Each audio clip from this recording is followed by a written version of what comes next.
সম্মানিত দর্শক এবং শ্রোতাবৃন্দ, আমি যশোরী আপনাদের সকলকে জানাই আসসালামু আলাইকুম রহমতুল্লাহ। প্রবাসী ভাই বোনদেরকে বলতে চাই, আপনারা জীবনে যত টাকা পয়সা কামাচ্ছেন নিজেদের কাছে গচ্ছিত রাখবেন। বাবা মা বেঁচে থাকলে অল্প অল্প তাদেরকেও দিবেন, ভাই বোনদের মাঝে মাঝে কিছু কিছু দিবেন। স্ত্রীর কাছে টাকা কখনো জমা রাখবেন না। সন্তানদের যতটুকু লাগে দিবেন, কিন্তু এমন যেন না হয় যে আপনি দেশের সবাইকে বিশ্বাস করছেন, টাকা দিচ্ছেন, তারা জমি কিনছে, কিন্তু আপনার নামে কিনছে না। এমন একটি সময় আপনি যখন 8-10 বছর পরে দেশে চলে যাচ্ছেন, যাওয়ার পরে আপনি দেখছেন যে আপনার কিছুই নেই, উল্টো আপনার আপনজন যারা দাবিদার ছিল তারা সবাই আপনার শত্রু হয়ে যাচ্ছে। আর এটি আমার সাথেই হয়েছে। আমরা 11 ভাই বোন, আমি এবং আমার ছোট বোন, আমরা দুইজন কোরআনের পক্ষে কাজ করি এবং বাকি 9 জন কোরআনের শত্রু। তারা সবাই আমার খেয়েছে, সবাই আমার কাছ থেকে টাকা নিয়েছে। বড় ভাই, মেজ ভাই এরা সরাসরি টাকা না নিলেও জমির খাজনার টাকা আমি দিয়েছি, সেই জমি তারা খাচ্ছে।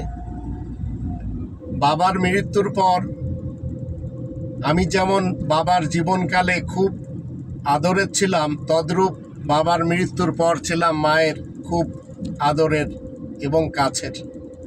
মায়ের কথা মতো 1.5 কোটি টাকা খরচ করে আমি সুন্দর একটি বাড়ি করি।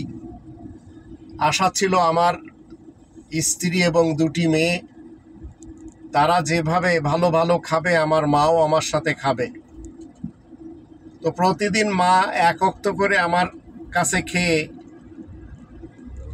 মায়ের বাসায় চলে যেতেন, কিন্তু মায়ের বাসা আর আমার বাসার মাঝে 20 মিটার তফাৎ।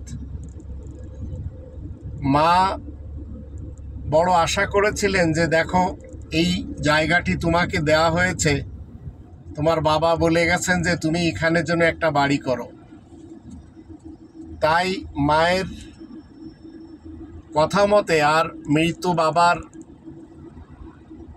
ইচ্ছায় আমি বাড়িটা করি, কিন্তু সেই বাড়িতে আজ আমি থাকতে পারি না। সেই বাড়ির গেটে আমার বড় ভাই নেম প্লেট লাগিয়ে দিয়েছে এবং তার দাবি হলো বায়ানা সূত্রে সে এই বাড়ির মালিক। যখন তাকে থ্রেট দেওয়া হলো তখন সে বলল আমি জানি না। আমার স্ত্রীর সাথে সব ভাই বোনদের ভালো সম্পর্ক ততক্ষণ ছিল যতক্ষণ আমি টাকা তাদের সবাইকে দিতাম, আমার স্ত্রীর কাছ থেকেও তারা নিত। এমন একটি সময় আসলো যে তাদের চরিত্র আমার সামনে ফুটে উঠল। আস্তে আস্তে আমি জানতে পারলাম যে তারা মূলত আমার বাড়ি কবজা করে নিতে চায় এবং আমার বাবার পক্ষ থেকে আমার মা যে নিজে হাতে লিখিত আকারে বন্টন করে জায়গা জমি সব ভাই বোনদের দিয়েছেন, যাকে ফ্যামিলি বন্টন করা বলে বা ফ্যামিলি বন্টন বলে, সেটি আজ এই বাড়ির কারণে আমার ভাই বোনেরা আমার জায়গা জমি, যদিও আমি সব রেজিস্ট্রি করে নিয়েছি এবং আমার মেয়ে 2টিকে আর আমার স্ত্রীকে সব দিয়ে দিচ্ছি, তা এদের কারোর পছন্দ না। এর জন্য তারা এত বড় আকারে শত্রু হয়ে গেছে যে তারা এখন আমার জানের শত্রু। এক ভাই ঢাকা ইউনিভার্সিটি থেকে পড়েছে, গাজীপুর কৃষি ব্যাংকের মানে জেলা পর্যায়ে সে বড় অফিসার হয়েছে। সেই অফিসার হওয়ার পিছনেও আমার অনেক সুপারিশ আছে। তার স্ত্রীও সে একই কায়দায়। এদের সকলের পিছনে আমি টাকা দিয়েছি, তারা কেউ এখন আর আমাকে সুনজরে দেখে না, কথাই বলে না। আর আমি মৃত্যুর পূর্ব মুহূর্ত আর চাই না, কারণ এদের মুখোশের আড়ালের চেহারাটা দেখতেই আমার অনেক বছর লেগে গেল। ঠিক একই কায়দায় সব ভাই বোনদের সাথে আজ আমার সম্পর্ক নেই, কারণ তারা আমার মাকে আমার থেকে আলাদা করে আমাকে গরিব করে রেখেছে। আপনারা দেখছেন আমি এই ভিড়ের ভিতরেও এখন এই গাড়ি চালাচ্ছি। 55 বছর আমার বয়স। এরপরেও আমি শনিবার রবিবার বার্গার কিংয়ে চাকরি করি, আর ডিএইচএলের ডাক আমি এক স্থান থেকে আর এক স্থানে নিয়ে যাই। আমার ছোট ভাই ধর্মের ব্যবসা করে, বাবার নামে আবার এলাকাতে একটি মাদ্রাসা করেছে, সবার কাছে খয়রাত চায়। সেই ভাই এখন আমাকে এলাকাতে পরিচয় করিয়ে দিচ্ছে আমি খ্রিস্টান হয়ে গেছি। এর কারণ হলো, সে যদি এইভাবে না বলে তাহলে সে নিজের কদম জমাতে পারবে না। তো আমার 55 বছরের এই প্রবাস জীবন, আমি খুব ছোটবেলা থেকেই প্রবাসী। আপনারা যারা প্রবাসে রয়েছেন, দয়া করে টাকা পয়সা নিজের কাছে গচ্ছিত রাখবেন, তাহলে আপনি জীবনে শত্রু বানাবেন না।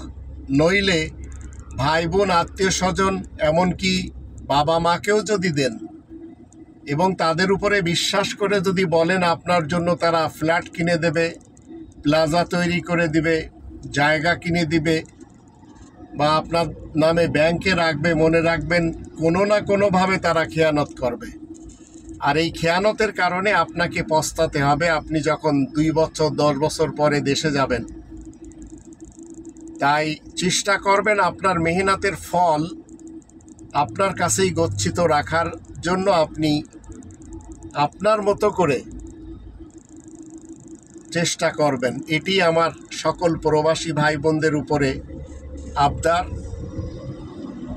আর যদি ইনভেস্ট আপনারা করতে চান, এর জন্য 3টি রাস্তা আমি আপনাদেরকে বলে দিচ্ছি।